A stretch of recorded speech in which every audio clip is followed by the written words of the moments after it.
Hello friends, സാന്ത്വനത്തിലേക്ക് എല്ലാവർക്കും സ്വാഗതം. അങ്ങനെ ബാലൻ മിത്രയോട് ചോദിക്കുന്നുണ്ട്, നിന്നെക്കൊണ്ട് പറ്റുമോ ഇത്രയും പേർക്ക് ആഹാരം ഉണ്ടാക്കണമെന്ന് ചോദിക്കാട്ടോ. മിത്ര പറയുന്നുണ്ട്, എന്നെക്കൊണ്ട് പറ്റുമോ അങ്കിളേന്ന്. ഓ പിന്നെ നിന്നെക്കൊണ്ട് പറ്റും, പറയാനൊക്കെ വലിയ എളുപ്പമാണ്, കാര്യം പ്രവർത്തിച്ച് കാണിക്കുന്നതിലാണ് ഇത്ര പാട്. അപ്പോൾ നമ്മുടെ ശ്രീദേവി രാവിലെ 4 മണിക്ക് എണീറ്റിട്ട് എന്തെല്ലാം വിഭവങ്ങളാണ് ഉണ്ടാക്കി വെച്ചത്, അതും എത്ര പേർക്കുള്ളത്. അപ്പോൾ അതിന് നമ്മൾ പുകഴ്ത്തണ്ടേ, അതാ ഞാൻ പറയണേന്ന് പറയുമ്പോൾ ഉടനെ നമ്മുടെ ധർമ്മൻ ഇരുന്നുകൊണ്ട് പറയുന്നുണ്ട്, അളിയാ പുകഴ്ത്തലൊക്കെ നിർത്തിയെങ്കിൽ നമുക്കൊന്ന് കഴിക്കായിരുന്നു, വിശന്നിട്ട് വയ്യാന്ന് പറയാട്ടോ. അപ്പോൾ ഉടനെ ബാലൻ പറയണ, നിർത്തട അവിടെ, നല്ല കാര്യങ്ങൾ ചെയ്യുമ്പോൾ അവർ നമ്മൾ പുകഴ്ത്തല്ലേ വേണ്ടത് എന്നും പറയാട്ടോ. അപ്പോൾ പെട്ടെന്ന് മീനാക്ഷി പറയുന്നുണ്ട്, ഓ അച്ഛാ എല്ലാം കഴിഞ്ഞെങ്കിൽ നമുക്ക് അച്ഛനിരുന്ന് കഴിക്കുക എന്ന്. അങ്ങനെയല്ല, നിനക്ക് എന്തെങ്കിലും അസൂയയോ കുശുമ്പോ ഉണ്ടോ മീനാക്ഷിയും ചോദിക്കാട്ടോ. അപ്പോൾ മീനാക്ഷി പെട്ടെന്ന് ബാലനോട് ചോദിക്കുകയാണ്, എനിക്കോ അസൂയയോ, എന്താ അച്ഛൻ ഇങ്ങനെ പറയണേന്ന് ചോദിക്കുമ്പോൾ ഉടനെ ഗോമതി മാറി എന്നിട്ട് ചോദിക്കുന്നുണ്ട്, എന്തിനാ ബാലേട്ടാ മീനാക്ഷിയും ഇത്രയും ഇങ്ങനെ പറയണത്, അവർക്കെന്താ അസൂയ, മീനാക്ഷിക്കൊന്നും ഒരു അസൂയയും കുശുമ്പും ഇല്ലാത്ത കുട്ടിയാ. പക്ഷെ എനിക്കങ്ങനെ തോന്നിയിട്ടില്ല ഗോമതി. ആണോ മീനാക്ഷി, നിനക്ക് അസൂയേ ഇല്ലേ? എന്തിനാ അച്ഛാ ഞാൻ അസൂയപ്പെടുന്നത്? പക്ഷെ ഞാൻ അങ്ങനെയല്ല, ഞാൻ നേരെ തിരിച്ചാ വിചാരിച്ച് വെച്ചിരിക്കണത്. എനിക്ക് അസൂയപ്പെടേണ്ട ഒരു കാര്യമില്ല. അങ്ങനെ അസൂയപ്പെടണമെങ്കിലേ എൻ്റെ ഓഫീസിൽ തന്നെ നല്ല നല്ല ആൾക്കാരും കൂടുതൽ ഉയർന്ന പൊസിഷനിലിരിക്കുന്ന ആൾക്കാരും ഒക്കെ ഉണ്ട്, അവരോടൊക്കെ വേണം ഞാൻ കാണിക്കേണ്ടത്. അല്ലാതെ ഒരു അടുക്കള പണി ചെയ്തു എന്നും പറഞ്ഞുകൊണ്ട് അതിൽ കയറി അസൂയ കാണിക്കാൻ വേണ്ടി ഞാൻ എന്താ കൊച്ചു കുട്ടിയാണെന്ന് ചോദിക്കാട്ടോ. അപ്പോൾ മീനാക്ഷിയിലെ ശ്രീദേവിയുടെ മുഖം വല്ലാണ്ടങ്ങ് താന്നു പോവാട്ടോ, നാണം കെട്ടുപോയി. എന്തായാലും മീനാക്ഷി അത്രയും പറഞ്ഞതുകൊണ്ട്. അപ്പോൾ ഗോമതി പറയുന്നുണ്ട്, അതാണല്ലോ ബാലൻ്റെ മീൻ എന്തിനാ അങ്ങനെയൊക്കെ പറയണേ? അല്ല ശരിയായിരിക്കും, പക്ഷേ ശ്രീദേവി എനിക്കെന്തായാലും അഭിനന്ദിക്കാതിരിക്കാനൊന്നും പറ്റത്തില്ല, അവൾ മിടിക്കല്ലേ എന്ന് പറയാട്ടോ. അപ്പം ഗോമതി എല്ലാവർക്കും ദേഷ്യം വരാം. പിന്നെ മിത്രയ്ക്കും മീനാക്ഷിക്കും ചെറിയ അസൂയ ഉണ്ടെന്ന് ബാലൻ പറഞ്ഞപ്പോൾ അവരെ ഭർത്താക്കന്മാർക്കും ചെറുതായിട്ട് വിഷമം തോന്നി തുടങ്ങിയിട്ടോ. അപ്പോൾ ഉടനെ ശ്രീദേവി പറയാം, അച്ഛാ സംസാരിച്ച് സമയം കളയണ്ട, അച്ഛനിരുന്ന് ഭക്ഷണം കഴിക്കുന്നെന്ന് പറഞ്ഞ് അച്ഛനെപ്പോഴും ബാലച്ചനെ പിടിച്ച് അവിടെ ഇരുത്തിയിട്ട് ആഹാരമൊക്കെ എടുത്ത് കൊടുക്കട്ടോ. അയാളത് കഴിച്ചു തുടങ്ങുമ്പോൾ തന്നെ ചുമക്കാനുണ്ട്. പെട്ടെന്ന് അയ്യോ അച്ഛ ഇതെന്ത് പറ്റി, സമാധാനത്തോടെ പതുക്കെയൊക്കെ കഴിക്കണ്ടേ, ശ്രദ്ധിച്ച് കഴിക്കണ്ടേ അച്ഛാ എന്നും പറയാട്ടോ. വെള്ളമൊക്കെ എടുത്തു കൊടുക്കട്ടോ. ഗോമതി ഓടി വന്ന് വെള്ളം എടുത്തു കൊടുക്കണമെന്ന് ഗോമതിയുടെ കൈയൊക്കെ തട്ടി മാറ്റിയിട്ട് ഞാൻ ചെയ്തോളാം അമ്മേ ഞാൻ ചെയ്തോളാം എന്ന് പറഞ്ഞ് അച്ഛന് ആ വെള്ളമൊക്കെ എടുത്തങ്ങ് കൊടുക്കട്ടോ. വെള്ളമൊക്കെ വാങ്ങി കുടിക്കുന്നുണ്ടെങ്കിലും തലയിലൊക്കെ തട്ടി കൊടുക്കണം. ഓ അച്ഛ കുടിക്കുക, ശ്രദ്ധിച്ച് ഇനിയെങ്കിലും ശ്രദ്ധിച്ച് ആഹാരം കഴിക്കണം കേട്ടോ ബാലച്ചാന്നൊക്കെ പറഞ്ഞ് അങ്ങ് സ്നേഹിക്കുക കേട്ടോ.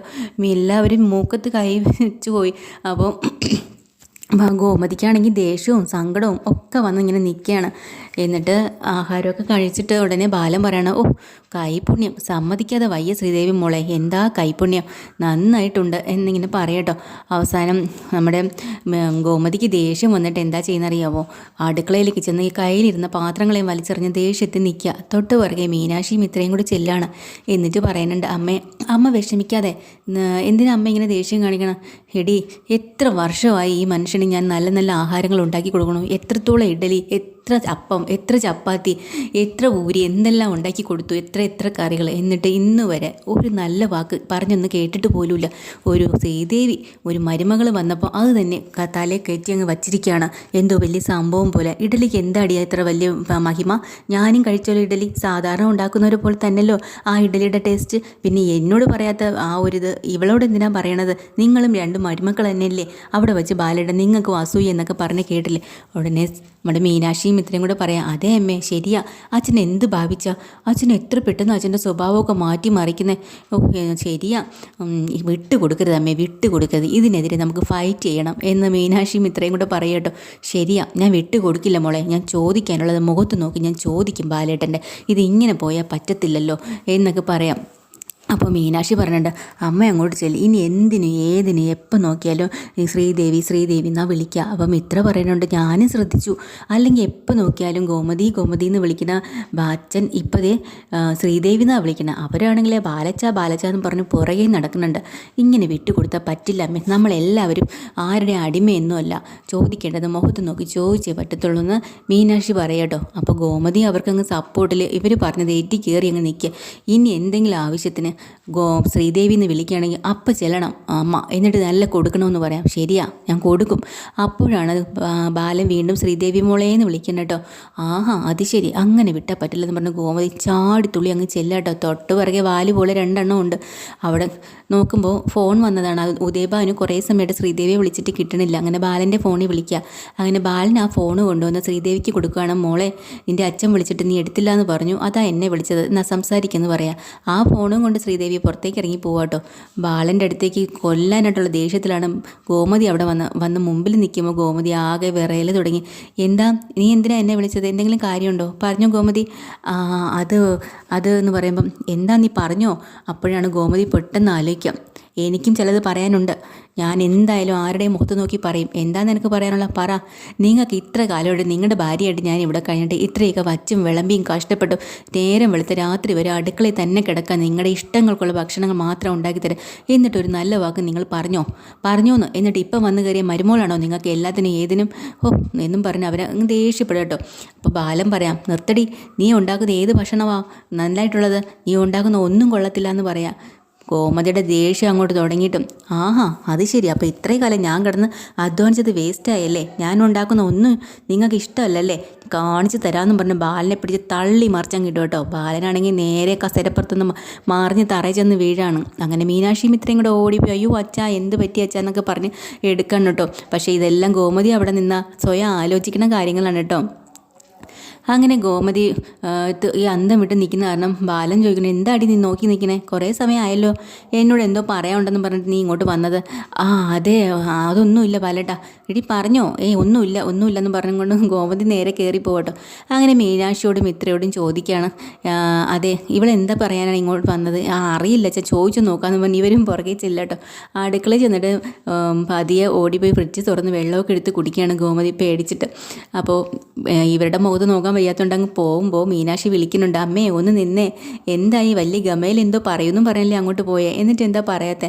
എടി, അതിന് അച്ഛൻ വേറെ ആവശ്യത്തിനല്ലല്ലോ വിളിച്ചത്, ഫോൺ കൊടുക്കാനല്ലേ ശ്രീദേവിയെ വിളിച്ചത്. ഇനി ആയിക്കോട്ടെ, എന്തെങ്കിലും ആകുമ്പോൾ ഞാൻ പറയും, നോക്കിക്കോ. പറയണോ അമ്മയുടെ കൂടെ കട്ട സപ്പോർട്ടായിട്ട് നമ്മൾ 2 പേരും ഉണ്ട്. അമ്മ പടം നായിക, നമ്മളെല്ലാം പടന്മാർ എന്നൊക്കെ ഇങ്ങനെ പറഞ്ഞ് ഗോമതിയെ ശരിക്കും ഇളക്കി വിടുന്നുണ്ട് കേട്ടോ 2 പേരും കൂടെ. അങ്ങനെ നമ്മുടെ റൂമിലേക്ക് പോയിരിക്കുമ്പോൾ മീനാക്ഷിയുടെ അടുത്ത് ആകാശ് വന്ന് ചോദിക്കുന്നുണ്ട്. അപ്പോൾ ആകാശ് മീനാക്ഷിയുടെ ഓഫീസിൻ്റെ ആവശ്യത്തിന് വേണ്ടി കൊച്ചി വരെ പോവേണ്ട ഒരു ആവശ്യമുണ്ട്, അത് അച്ഛനോട് പറയേണ്ടതെന്ന് ചോദിക്കുക കേട്ടോ. അപ്പോൾ ആകാശ് പറയുന്നുണ്ട്, അച്ഛൻ്റെ ദേഷ്യമൊക്കെ ഒന്ന് തണുക്കട്ടെ, അത് കഴിഞ്ഞ് പറയാം. എന്ത് ദേഷ്യം? അവിടെ ആഹാരം കഴിച്ചുകൊണ്ടിരുന്നപ്പോൾ ഒരു ദേഷ്യം ഇല്ലായിരുന്നല്ലോ അച്ഛന്. അതൊക്കെ ശരിയാ, പക്ഷേ നമ്മളോടുള്ള സമീപനം അച്ഛന് മാറാൻ പോണില്ല എന്നും ഇങ്ങനെയൊക്കെ തന്നെ. പിന്നെ മീനാക്ഷി, ഞാൻ നിന്നോട് ഒരു കാര്യം ചോദിക്കട്ടെ? എന്താ? അല്ല, ആഹാരം കഴിച്ചുകൊണ്ടിരുന്നപ്പോഴത്തേക്കും ശ്രീദേവി ചേച്ചിയെ അച്ഛൻ ഇങ്ങനെ പുകഴ്ത്തി പറഞ്ഞത് നിനക്ക് വിഷമമുണ്ടോ എന്ന് ചോദിക്കുക.